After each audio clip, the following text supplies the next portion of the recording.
All right. Instead of just doing the horse, I'm going to do all the animals. And it might be a part one and two. I don't know. It depends on how long it goes on. Um, I'll start with a horse because actually it's three horses. But um, it goes on for quite a while, a few years actually. I picked up a woman at the hospital. She had a neck brace on, and I we really didn't talk too much. She was a native woman, and it's not, you know, I don't know why we didn't really talk that much. I said, "You mind if I put on music?" She said, "No." So I just put on my iPod playlist. I guess that's why we didn't talk. But I said, "Hey, if you let me stop for some food, I'll buy you some." And she did, so I bought it. We got some Mexican food and chowed down on that on the way. But it was going out to the reservation out south of Hobart, towards the New Mexican border, um, and just south of was it Hebert? I have to look that up. It's been a while since I've been driving a cab. I'm starting to forget things. But it was a trading post out on the res towards the New Mexican border, and I was driving along, and I had really poor headlights, so I had to drive with my high beams on because it's really dark out there. And somebody was flashing their high beams at me, and I thought that it was because of the um, high beams that I had on. But turns out it was a horse, and I hit it at 65 miles an hour. It took the legs out, and its rear end hit my hit the windshield where I was at, and it rolled up over the top of it and smashed the roof down. And then I drove off of the road, and I landed in a bush and crushed my L2 vertebrae, and I mean extreme pain. And the woman that I had with me, she had to get out with the neck brace with my flashlight, climb back up onto the road, flash somebody down, and they had to go into town to call the paramedics. So it took a while, and it was in March, and it was cold, and I'm in deep pain and shivering and tightening up. So they put us into the ambulance, me and the girl, and they take us to, while they're on the way taking us to this like clinic kind of place, they she told me that, yeah, the reason she was wearing the neck brace because she was driving out here and hit a wild horse, and that's they had to do surgery on her to correct something.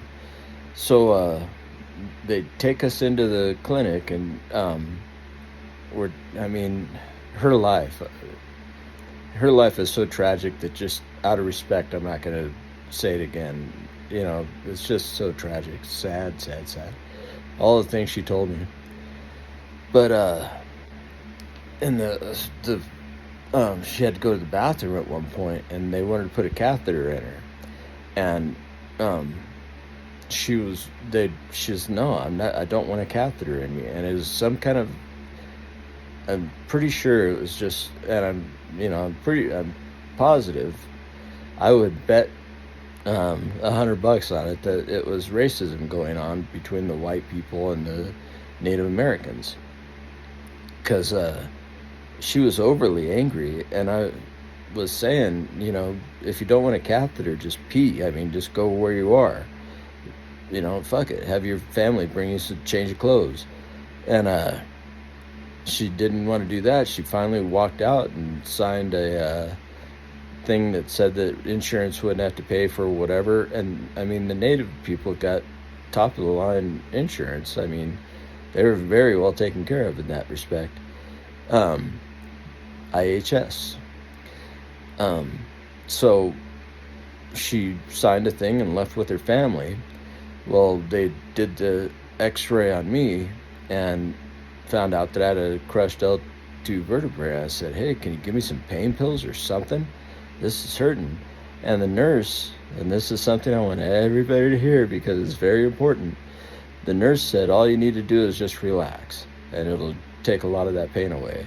And I did, and it did. And I was just amazed. And then they put me on this fixed wing air flight back to Flagstaff, go to the hospital, and gave me this, I don't know what it was. It was a kind of a heroin, but it would only last about 15 minutes.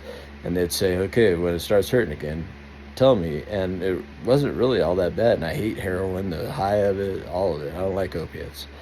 But I liked it that time. And I liked it when I was healing also. But we get there, and all they did was put me in a brace, and took some more x-rays, put me in a brace, and gave me some pills. And it was something. I want to say Percocet, but it wasn't. It was a pain pill. And it was a pain pill you get on the street, because I did have to get it on the street after a while. Yeah, I had a waterbed and a couch, and that was all I could sleep in. Somebody's making a lot of noise. It's all I could sleep on, and getting out of the waterbed, I mean, to go to the bathroom was like, one exact way to do it. If I did it wrong at all, it would hurt like hell. And that's when I needed the pain pills. And, I was taking them and taking them and taking them, and it was getting me by. I just had to heal pretty much. At the time, I was working out a lot on an elliptical, so I had a lot of muscle built up back there, and that really helped a lot. And it's not like it's healed at all. It's just my muscles holding it up back there pretty much. Because I can still function and do things, and I can still lift things as long as I'm careful with my back. But, yeah, I'm just glad to be walking after that. So she hit a horse also, and that was the coincidence of that. Well, that was 2010. Then 2014, my buddy up in Carson City, Nevada, was riding his Harley and hit a wild horse and flew from what I understand, the eastbound lanes into the westbound lanes, got hit by 3 cars and died. And yeah, that was gnarly. Somebody I pretty much grew up with, good friends with. I was godfather of his son. I mean, I don't know, he was heavily into drugs at that point, so maybe he doesn't remember saying that, but that's what it was. And I think that's it for the horses. But I'll go on to, a deer. I did hit a deer also, 75 miles an hour, going from Flagstaff into Vegas, right in between Kingman and Seligman. I hit a deer. And I didn't roll it, but it came close, and I had 3 people in the back and me, and the only thing that happened to me was it aggravated my my crushed L2 vertebrae. That was after. So, I made it into Vegas, and then I had to get away back. That was a fun one. But then I was driving some English girls from Grand Canyon, pickup in Grand Canyon, going down to Flagstaff, and 65 miles an hour. And I mean, the road was 65 miles an hour, but I saw this cow from way off, and it was off the side of the road. But I mean, if you don't know what you're looking for, you could miss it. And it was in a spot where I couldn't call the DPS and tell them, hey, there's a cow on 64, until I could get coverage. And then I kept trying and kept trying and kept trying, and then finally got through. And, I don't know, I heard some sirens. I hope it wasn't that, because, I mean, you hit a cow at 65 miles an hour, your chances of surviving that go way down. And that's my next one. There's an elk that I hit, and I've heard different stories on elks. I've heard one that it was kind of like that, going to Vegas, but they hit an elk going 75, and it ripped off the top of the cab, but they all survived unscathed. And then another one where they that hit an elk on 17 going north up the hill, and they rolled the car. The driver instantly died. The passenger crawled out of the car all in a daze, crawled out onto the 17, and a semi came along and hit him.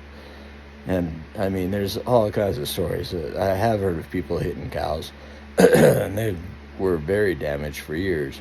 But yeah, I mean, just many stories about elk, because there's a lot of elk up there. So I'm driving. I pick up at Greyhound. She wants to go down to Mormon Lake, and the whole way down, she's telling me her story too, which is just tragic. I mean, the things that happen to people, the horrible things that happen in people's lives, you know. I don't want to go into that one either, because it's just so incredibly depressing. But so we get down there, and the whole way I'm saying, yeah, you're going to see elk down here, trying to change the subject. But there's a lot of elk down here. So she, I dropped her off. She was a carny, and there was some kind of carny thing going on down at Mormon Lake. So I dropped her off, and then on the way back, it was right at dusk. I mean, there's some light left, but not much. And I had to get back in a hurry, because I dropped off some people earlier downtown at this really nice restaurant. Tipped me real well and paid me nice. And they called up while I was going down to Mormon Lake. I said, okay, but it's going to take a little bit. And they go, no problem, I'll have a few more drinks. Yeah, they're really cool people. But so I was hurrying to get back. And it's a 2-lane highway with some passing lanes sometimes. And I was behind somebody, and they were going less than the speed limit, and I wanted to go faster. So when I did pass them, they got pissed off that I passed them and started riding my ass. And I have a bumper sticker still on my car. The closer you get, the slower I go, just because I'm sick of people. And that was on 64, going in between Grand Canyon and Williams. There's only one lane, and sometimes there's passing lanes. Why are you riding my ass? There's animals out here. I slam on my brakes, so you're going to slam into the back of me. It was just so incredibly stupid. And I know a woman that died on that road, actually. Yeah, she was, I didn't really particularly like her, but I knew her, personally. And she was driving, she lived out there and was driving on 64, and there was a tourist from Japan that was riding on the wrong side of the road head on and killed her. And that happened. And then, all right, so they started riding my ass. So I started going the speed limit, exactly the speed limit, and they were still riding my ass, being jerks about it. So I did a brake check, scared them so that they would back off of me. And just as soon as I started gassing back up, what you look for in elk and deer, and there's blue eyes, and they reflect at you and they blink and stuff. So when you see that, slow down. I mean, immediately it looks strange, and you know it, and slow down. But right when I started speeding up again, I see these blue eyes that are right in the middle of the road. So I slam on my brakes, and I start slaloming in and out of them, and they're dodging me, and I'm dodging them. They're missing and missing and missing. There's a whole herd of them. To get to the last one, and there's about 3/4 of a size elk, about the size of a horse. And I slowed down just enough to where and swerved just enough that I just tapped the end of it and the ass of it, and it knocked it to the ground. And then I saw it getting back up, because they do. Even if you smack them, sometimes they get back up. The elk are tough. But so this one was getting back up, and it was going to be fine. I mean, I didn't see it, and I thought, wow, should I stop or should I go? And in about a split second, I thought, I've got these pissed off people behind me, a bunch of elk, and I've got a fare that I've got to go get. Nah, I ain't stopping. And that's happened a few times to me in my cab driving life, that I pondered stopping and went, nope. So I just carried on, and and I was thinking the whole way. I was looking to see if the headlights were still working and if there's any steam coming out of the engine and whatever, because you hit an elk, there's going to be damage. So I get to the restaurant and I break out my flashlight and I look to see if there's any damage, and all I found, I mean, all of this is true, was just one ball of elk dung on the front of my car. So I flicked it off with my finger, called the people, got them in a cab, and told them the story the whole way. But yeah, I mean, so yes, I have hit an elk. I ran over a flattened elk one time in a friendly cab. It stank. Phew. Yeah, it was, yeah, I drove all the way to New Mexico. I had to drive to Colorado Springs and drove all the way to New Mexico, and it was pretty much 24 hours before I could get back to sleep. And when I got right into New Mexico from Utah, I think I passed through Utah. Yeah, the corners, four corners.